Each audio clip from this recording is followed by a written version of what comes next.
जुले अस्सलाम वालेकुम नाज़रीन, एक बार फिर खैर मकदम करते लद्दाख फ्रंटियर में। आज हमारे साथ एक शख्सियत मौजूद है, social activist, agriculturist, Gauba Ali के नाम से ये मशहूर है। जानते हैं सबसे पहले अली साहबा का बहुत बहुत खैर मकदम कि आपका नाम ही बहुत ही एक उम्दा, एक यूनिक कही जा सकती है। अगर कहीं बात करें तो आपका ये नाम गुबा अली कैसे पड़ा सर? अस्सलाम वालेकुम रहमतुल्लाहि व बरकातहू। नमस्ते। देखभाल जो आपने पूछा कि मेरा गुबा अली कैसे लगा, तो मैं छोटे उम्र से नंबरदारी किया हमारा थंग का। तो इसका वजह यह था कि मेरे बचपना ही आर्मी के साथ रहा। मेरे वालिदैन पाकिस्तान चला गया, तमाम वालिदैन पाकिस्तान, रिश्तेदार भी पाकिस्तान चला गया, और मेरा दादा और मेरा छोटा भाई यहाँ पर रह गया। रहने के बाद अब हमारा परवरिश समझ लो लमसम तकरीबन परवरिश हो, हमारा देखभाल हो, सारे चीज़ें इंडियन आर्मी के साथ रहा। मेरी ज़िंदगी पूरा इंडियन आर्मी के साथ रहा। तो 1988 में इंडियन आर्मी ने मुझे नंबरदार बनाया। शायद 1988 में तकरीबन मैं जवान, बल्कि मैं छोटा था। तो तब से लेकर 2006 तक मैंने नंबरदारी किया। तो इसलिए गोवा हमारा बस्ती ज़बान में कहते हैं कि गोवा नंबरदार को या सरपंच को गोवा कहते हैं। इसलिए आज आम लोग गोबा अली के नाम से जाने जाते हैं, क्योंकि मोहम्मद अली तो हज़ारों होता है, इसलिए मेरा नाम गोबा अली से जाना जाता है। जी अली साहब, ये तो एक इसमें एक कहानी आपने बयां की। एक और बात हमारे जो नाज़रीन है, सामीन है, आप इनको बताइए कि जब भी कोई भी मंत्री, अगर गवर्नर की बात करें या हमारे किसी भी मंत्री की बात करें, तुर तुक में अगर वो जाते हैं तो गुबा अली से ज़रूर मिलते हैं। सर वहाँ पे ऐसा क्या है जिसके चलते हमारे जितने भी बड़े बड़े मंत्री हैं, गवर्नर साहब खुद वहाँ तशरीफ फरमाते, इसकी वजह क्या है सर? इसके वजह मैं समझता हूँ, मैं अपना आप मैं खुद हैरान हूँ कि इसकी वजह क्या हो सकता है, लेकिन मुझे मालूम नहीं। सिर्फ मैं इतना कहूँगा कि मैं एक छोटी उम्र में से एक क्या कहते हैं, गरीब कहो या बेसहारा कहो, तो या मतलब बेताकत कहो, तो मेरे माँ बाप से जुदा होने के बाद मेरा कोई नहीं रहा। तो शायद मैं समझता हूँ कि मुझे झूठ बोलना या शरारत करना, किसी के साथ धोखा करना, ये मुझे बचपन में मेरा हिम्मत नहीं रहा। उसके बाद बड़ा होते होते यही मेरा आदत पड़ा। उसके बाद मेरा परवरिश आर्मी से हुआ, आर्मी के साथ मेरी ज़िंदगी गुजारा। तो आर्मी में आप देखिए कि एक तो आर्मी में सोच ही आपका होते हैं, पॉजिटिव होते हैं। कभी ये कहते हैं कि ये देश 5 साल के लिए अगर आर्मी को देते हैं तो अमेरिका को भी 10 साल पीछे छोड़ देंगे। मैं अपना कहना यह है, इतना मतलब आर्मी में गलत चीज़ें होता नहीं है। तो मुझे वो शिक्षा मिला कि सच्चा रास्ते से रहना, सच्चा काम करना। तो मैं ये समझता हूँ कि लोगों को मेरी सच्चाई ऊपर वाले की आवाज़ से लोगों के दिल में घुसता होगा। मैं अपने आप को ये समझते हैं, मैं भी नहीं समझते हैं कि क्यों लोग मुझे चाहते हैं। तो इसमें हम एक अपना, बल्कि एक मेरे उर्दू में छोटा सा टूटी फूटी में शायरी बनाते हैं। मैं ये कहते हैं कि दिल मिले या ना मिले हाथ तो मिला दूंगा, खंजर बगल में खुद ने देखा फिर भी चाय पिला दूंगा, अल्लाह के हर कोई फुरमान बजा ला के नबी से दिल मिला दूंगा, मोहल्ला हो इलाका हर जगह रंजिश ख़त्म खुशी दिला दूंगा, अली के राह में कांटा बिछाते हैं फिर भी शम्मा दिखा दूंगा। मतलब मेरा ये है कि मेरे कोई दुश्मन नहीं समझते हैं, क्योंकि मैं कभी भी अपना ज़िंदगी में अल्लाह के फजल से मुझे याद नहीं है कि मैंने कभी किसी को धोखा किया हो, कभी किसी को गलत किया हो, कभी किसी को गलत बोला हो। तो मैं ये समझते हैं शायद वो लोगों का दिल तक पहुंचता होगा, तब लोग मेरे से खुश होता होगा। बल्कि मैं खुद हैरान रहते हैं, कभी घर पे कभी 100-150 तक लोग आ जाते हैं, तो अल्लाह के फजल से सब खुश होकर चला जाते हैं। तो इसी पे मुझे एक इंक्वायरी भी हुआ।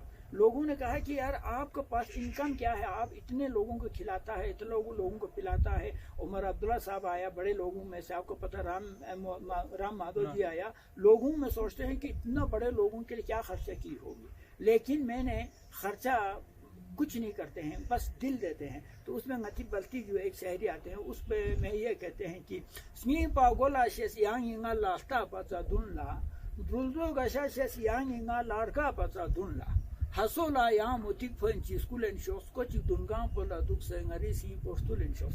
तो मेरा मकसद ये है कि मैं जो आते हैं, हर कोई अमीर हो, गरीब हो, और दूर के हो, नज़दीक हो, लेकिन मैं ज़्यादातर तरजीह उनको देते हैं जो दूर से आते हैं। तो हर वक्त में ये कहते हैं कि जो घर वालों को कहते हैं, अगर डीसी साहब को खिदमत करते हैं, एसपी साहब को करते हैं, या बड़ा पॉलिटिकल लीडर को खिदमत करते हैं, तो या तो उनसे कुछ लेने के लिए हम खिदमत कर रहे हैं, या तो उनसे डर के कर रहे हैं। उसमें अल्लाह का कोई राजी नहीं। खिदमत करना है तो वो अजनबी को करो जिनका कोई सहारा नहीं है। तो ये मेरे आज का नहीं है, आज का नहीं है, जब से मैं बड़ा हो गया। दूसरा, मैंने खुद ज्यादतियाँ देखा है। ज्यादती करने से इंसान का दिल कितना दुखता है, ज्यादती करने से इंसान को कितना मुसीबत पहुंचता है। ये मेरा अपना जब बदन पे गुजारा है, अपना शरीर पे गुजारा, तो मुझे कभी कोई ज्यादती करते हुए देखें तो मैं बर्दाश्त नहीं कर पाते हैं। तो मैं समझते हैं यही होगा। बाकी तो मैं बिल्कुल ही अनपढ़ हूँ। लोग मुझे कहते हैं कि आप कितना पढ़ा, आपने इतना, मतलब अंग्रेजी भी बोलते हैं, उर्दू भी बोलते हैं, कितना पढ़ा। तो मैं कहते हैं कि अल्लाह का देन है, नहीं तो मैं स्कूल में एक दिन भी मैं स्कूल नहीं गया, ये है। दूसरा, मैं समझता हूँ कि इन चीज़ों पर मैं खुद हैरान हूँ कि क्यों लोग मुझे पसंद करते हैं। तो तीसरा ये मैं कहते हैं कि जो अल्लाह ने कोई नियामत दी है, तो कुरान की 4 आयत पे हम परमानेंट चलते हैं। मेरे असल दिल के मकसद है, हर किसी को कहते हैं कि कुरान में कहते हैं कि वह स्कूल तुम फादिलू, तो अल्लाह का यानी तू दिल में इंसाफ करो, या तू दूसरे के साथ बदतमीजी किया या सही तरीके से आपने काम किया, ये अल्लाह ताला देख रहे हैं। तीसरा, हम जो दोनों यहाँ पर मुखातब है, हम सोचते हैं हम दोनों है, लेकिन मैं हर वक्त सोचता हूँ हमारे साथ 3 है, वो राज़िक भी है। उसके बाद कुरान शरीफ में ये कहते हैं, ये तमाम मुसलमान के लिए मैं अपील भी करते हैं। कुरान शरीफ में कहते हैं इत्फा बिल्लती अहसन क़ूलु लिन्नास हुस्ना, यानी तुम्हारे साथ जो बदसलूक करता हो या तुम्हारे साथ छीरता हो, उनको और प्यार दे दो और अच्छा करो, ताकि वो इबरत हो जाए। तो इस तरीके से ऐसी चीज़ों पर 2-4 कुरान के आए और हदीस पे मैं अमल करता हूँ।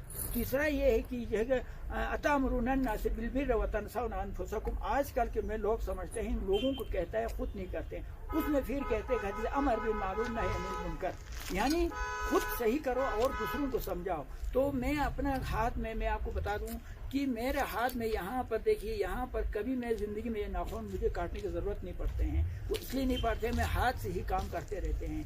दूसरा, मेरा अपना एक सोच है, जब एक मेहमान आपका लेह से आया या दिल्ली से कहीं से भी मेहमान आया, तो मैं काम करते हुए मेहमान वहाँ पहुँच जाते हैं, तो मेहमान घबराते हैं, कहते हैं कि यार आप यहाँ काम कर रहा था, ओहो आपका टाइम हमने डिस्टर्ब किया। तो मैं कहते हैं बिल्कुल आराम से मैं आपको टाइम दे दूँगा, जो आप पूछना, जो आप करना कर दो, मेरे काम में रात को कर सकते हैं।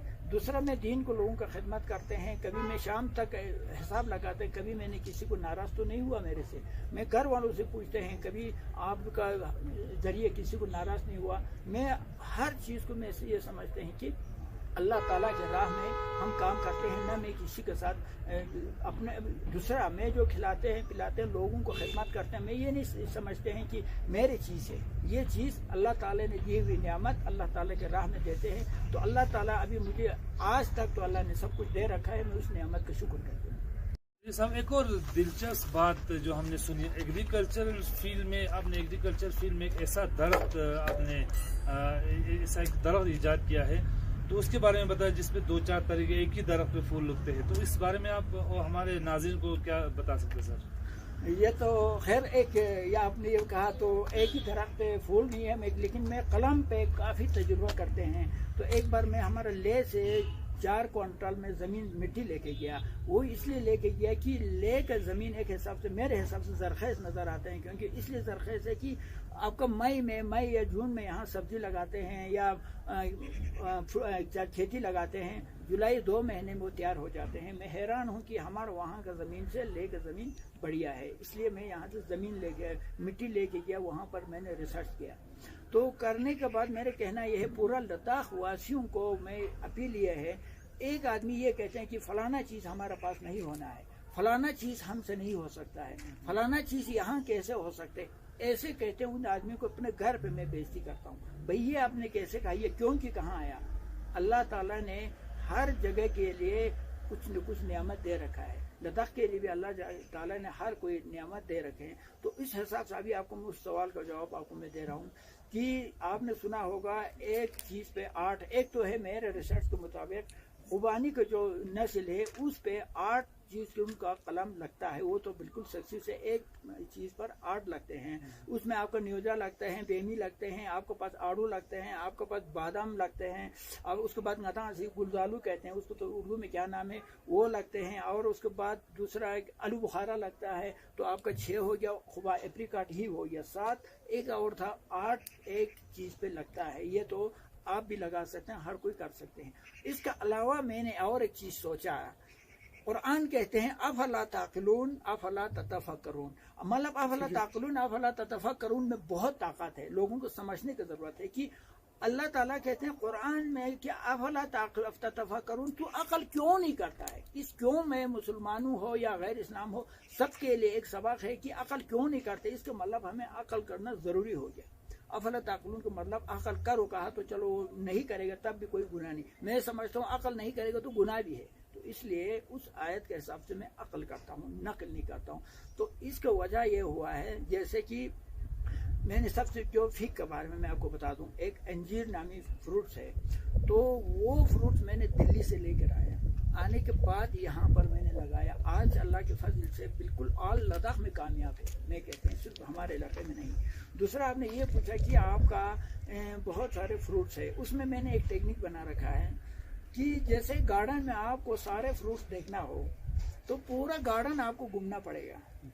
तो मैंने इस वक्त हमारा इलाके में 28 वैरायटी का फ्रूट सक्सेसफुल है, ये मेरे रिसर्च के मुताबिक। मैंने उस 28 की 28 को एक जगह पे लगा दिया। कैसे लगा, जड़ अपना है, पेड़ अपना है, मगर वो साथ लगा, जोड़ के लगा दिया। कल इंशाल्लाह ये बड़ा हो जाएंगे तो क्या होगा, एक जगह पे आपको 28 किस्म का फ्रूट्स का पत्ते भी देखने को मिलेगा और आपको फ्रूट भी खाने को मिलेगा। और आप जैसों को देखने में भी बड़ा मजा आएंगे, कुश्ती में बैठकर आप 28 किस्म का फ्रूट भी देख सकते हैं और आप उसका पत्ते भी देख सकते हैं। तो इसलिए मैंने ये सोचकर ये जो फ्रूट्स में ये लगाया।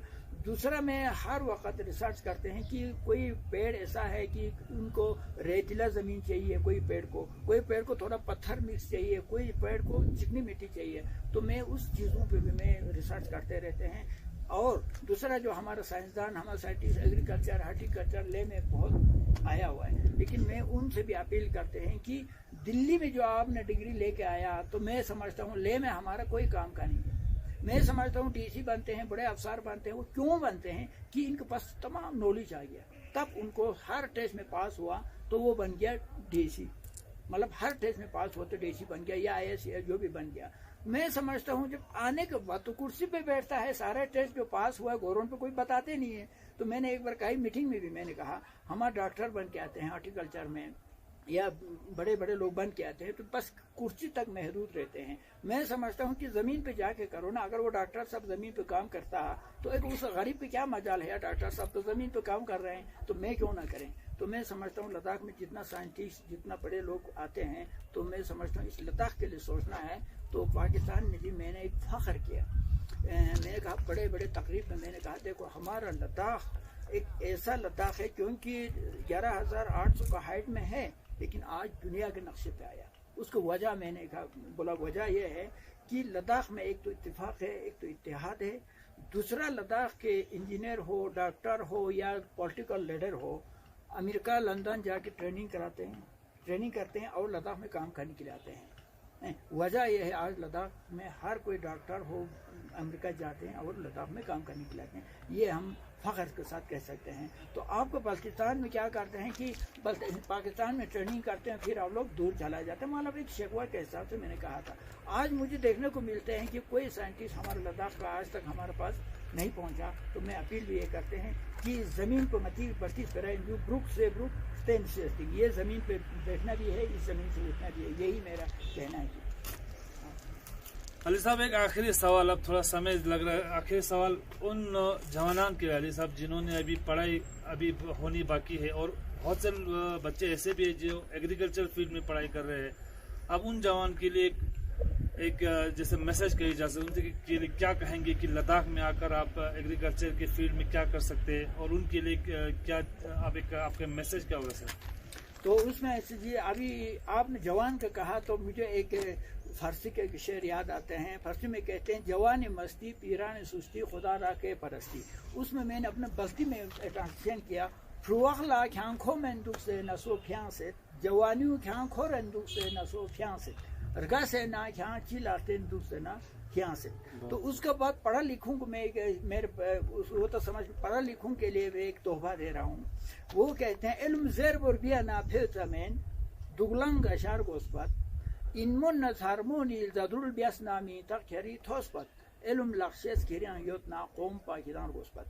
मैं नहीं समझता हूँ कि जो पढ़ा लिखा लंबा चौड़ा डिग्री लेके आने वालों को मैं पढ़ा लिखा नहीं समझते हैं। पढ़ा लिखे में उसको समझते हैं जिसने अमली तौर पर काम किया हो, जिसने मैदान पे काम किया हो, मैं समझते हैं उसको पढ़ा लिखा कहते हैं। तो जवानों को मैं एक आखिर में एक अपील करते हैं कि एक आदमी एक बड़े लंबा चौड़ा बिल्डिंग तामीर करता है, करने के बाद कई साल 50-100 साल के बाद उसका बेटा आते हैं या पोता आते हैं, भाई ये डिज़ाइन ठीक नहीं है, अब मैं दूसरा डिज़ाइन से बनाते हैं। उस बेचारे लड़के को तो तोड़ने में लाखों खर्चा हो जाएंगे। ये मेरी सोच है। अगर किसी ने एक पेड़ ज़मीन पे उगाया हो तो ये ताब क़यामत तक जिंदा रहेंगे। तो लद्दाख में अल्लाह के फजल से ज़मीन भी दे रखा है, पानी भी दे रखा है और हमारे लोगों में ताकत भी दे रखा है, क्षमता भी दे रखा है। मैं समझता हूँ इस ताकत को, इस जुरात को ज़ाय नहीं करना चाहिए, इसको इस्तेमाल करना चाहिए। शायद आप अपना ताकत को, अपना ज़मीन को, अपना पानी को अगर ज़ाय करता तो कल का दिन शायद अल्लाह ताला हम और आपसे पूछ भी सकते हैं। तो मेरा कहना ये है। तो ये थे सोशल एक्टिविस्ट और एग्रीकल्चरिस्ट गोबा अली साहब। आपने इनके ज़ुबानी सुना किस तरह ये अपनी ज़िंदगी में स्ट्रगल कर रहे थे और किस तरह इन्होंने एक मैसेज भी दिया यूथ को कि एग्रीकल्चर में किस तरह आपको आगे बढ़ना है। आसिफ जुबदेवी, लद्दाख फ्रंटियर्स के लिए।